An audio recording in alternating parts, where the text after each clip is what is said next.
कधीच नाही चुकणार तुमचे फेवरेट टीव्ही शोज झी5 सोबत, तेही एकदम फ्री. माझं नशीबच फुटकंय. त्या पारूला तिची जागा दाखवायची एक चांगला चान्स मिळाला होता, पण अचानक सगळं फिरलं. आदित्य नव्हता, पण अहिल्या वहिनी आल्यानंतर अचानक येऊन टपकला. आधी नव्हता ना तो, की आधी होता पण नंतर नव्हता. नाही, आधी नव्हता, मग अहिल्या वहिनी आल्यानंतर तो होता. माझं डोकं हँग झालंय आता. तुला तरी कळालं का नेमकं काय झालं ते? या सगळ्या मागे ती पारू आहे. पारू? ती ना स्वतःला खूप जास्त स्मार्ट समजते, पण आता तिचे या घरातले दिवस भरत आलेत. मी जो आज बॉम्ब टाकलाय ना, तो स्ट्रेट जाऊन फुटणार त्या पारूच्या डोक्यावर. पण त्याचा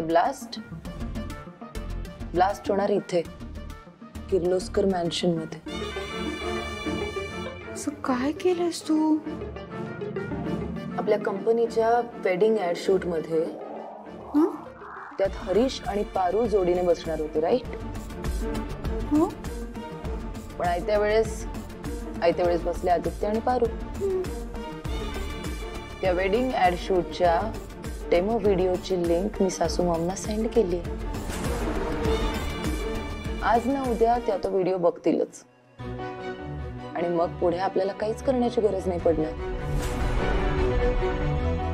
सासू मॉम स्वतःच आपल्या रस्त्यातला काटा अलगद काढून फेकून देतील.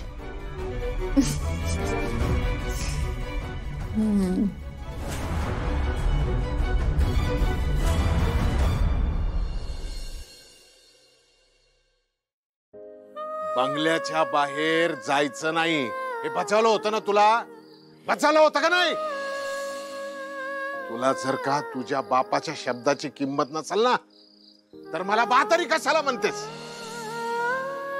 जेव्हा एखादं मूल आपल्या आई वडिलांनी सांगितलेली गोष्ट ऐकत नाही,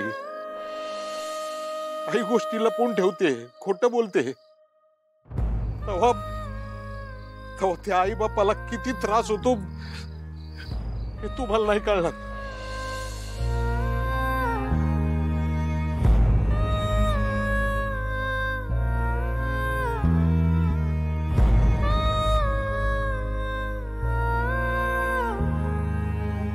अगं तायडे, तू रडू नको की. तू रडल्यावर मला भी रडू येते. आणि आता बाचं भी राग गेलंय की तुझ्यावरचा. गणी, बाला माझ्यामुळे त्रास झाला. बा चिडला माझ्यावर. मला नाही आवडत बा माझ्यावर चिडलेला. मला त्रास होतो. अगं तायडे, बाचं लय प्रेम आहे आपल्यावर. बा लय काळजी घेतो आपली. तायडे, तुला माहित आहे, जेव्हा तू बंगल्यात नाही दामिनी मॅडमला कळलं ना, तेव्हा दामिनी मॅडम सावित्री त्याला लय ओरडल्या. काय? मला बी विचारलं तुझी तायडे कुठं आहे. मी नाही माहित म्हटल्यावर मला मारलं. काय? दामिनी मॅडमनी तुला मारलं? वय, मारलं. ये बघ. काय?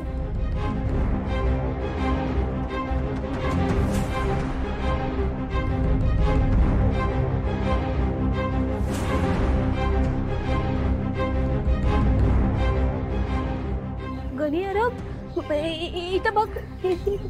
त्यांनी तुला का मारलं? हा, त्यांची हिम्मत कशी झाली तुला मारायची? तुझ्याकडनं काही चुकी झाली होती का? हा, गणी सांग ना, काय झालं होतं तिथं? माझ्यावरचं राग त्यांनी तुझ्यावर कशा काही काढला? ए गणी, बोल ना, काय झालं? तुला लय दुखतंय का? का मारलं तुला त्यांनी एवढं?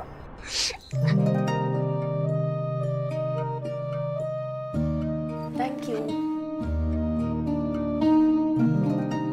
आदित्य आणि प्रीतम कुठे? आदित्य सरांच्या खोलीत आहे.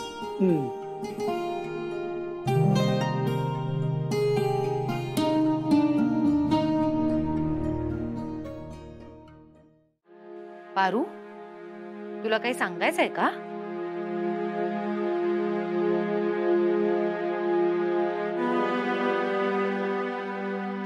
वय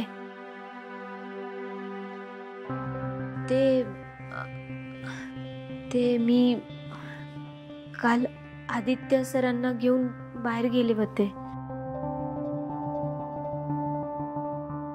बघा वहिनी, म्हणजे आम्ही खरं बोलत होतो. काय गे, किती नालायक आहेस ग तू. अक्कल नाहीये का तुला? तू वहिनींसमोर आम्हा दोघींना खोटं पाडलेस. तू ना आत्ताच्या आत्ता निघायचं इथून आणि या घरचे सगळे दरवाजे तुझ्यासाठी बंद.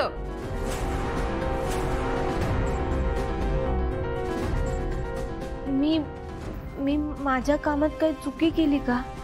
काय चुकलं माझं? नाही, चुकलं नाहीये तुझं. तू पाप केलंयस, पाप. परवानगीशिवाय आदित्यला या घरातून बाहेर घेऊन गेलीयस तू.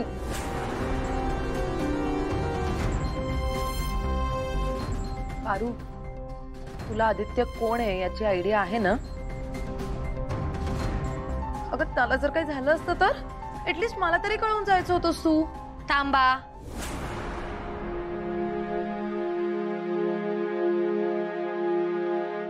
पारूनी माझा शब्द पाळलाय.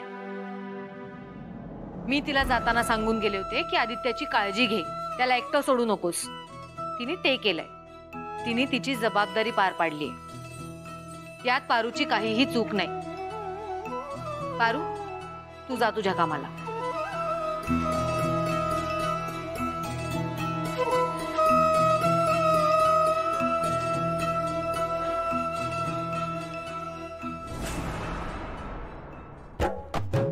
पारूला कधीच कोणी काही बोलत नाही. दिशा, तू मला कसली तरी लिंक पाठवली होतीस ना? कसली लिंक? हो, ऍक्च्युली सासू मॉम, ती व्हिडिओ शूटची लिंक होती. आपण ऍड शूट केलं ना, त्याची लिंक होती. खरं तर मी पण ती ओपन करून नाही बघितलीये, पण मला ऑनलाईन दिसली ना, मग मी तुम्हाला सेंड केली. तुम्हाला आता वेळ असेल तर एकदा चेक करा ना. हो हो, बघा बघा वहिनी, बघा. बघते.